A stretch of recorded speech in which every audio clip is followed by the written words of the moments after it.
এই ধরনের কাটিং করতে চেয়েছিল, যাতে ফ্রন্টে এরকম ধরনের থাকে, এবং এই জায়গাটাও যেটা দেখছো তোমরা নিচে সেম এরকম কাটিং ও চেয়েছে। তো সেরকমই করব আজকে। দেখো কতটা, আর ওকে তো আমি জিজ্ঞেস করবোই, অবশ্যই জিজ্ঞেস করব যে কেমন লাগলো, যেটা চেয়েছিল সেরকম হয়েছে কিনা, সেটা তো আমি অবশ্যই একবার জিজ্ঞেস করব।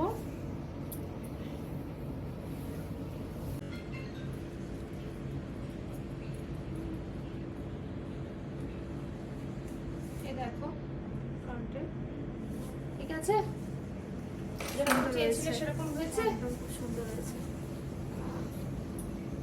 এই যে সামনেটাও ছোট করে দেওয়া আছে, সুন্দর হয়েছে। মাপে মাপে কাটিং করা আছে, কিন্তু ওর চুল কিন্তু অনেকটাই বড়, অনেকটাই বড়। ওর ডিমান্ড ছিল যে ফ্রন্ট থেকে আমাকে যাতে এরকম ধরনেরই একটা লুকস দেওয়া হয়, আর ব্যাকে হালকা করে কাটিং করা হয়েছে। এই যে এই দেখো ওর ব্যাক হচ্ছে এই, আর ফ্রন্টে ওর ডিমান্ড ছিল সেম এরকম হবে, সামনে থেকে দেখলে যাতে মনে হয় যে আমার একদম ছোট করে কাটিং করা আছে।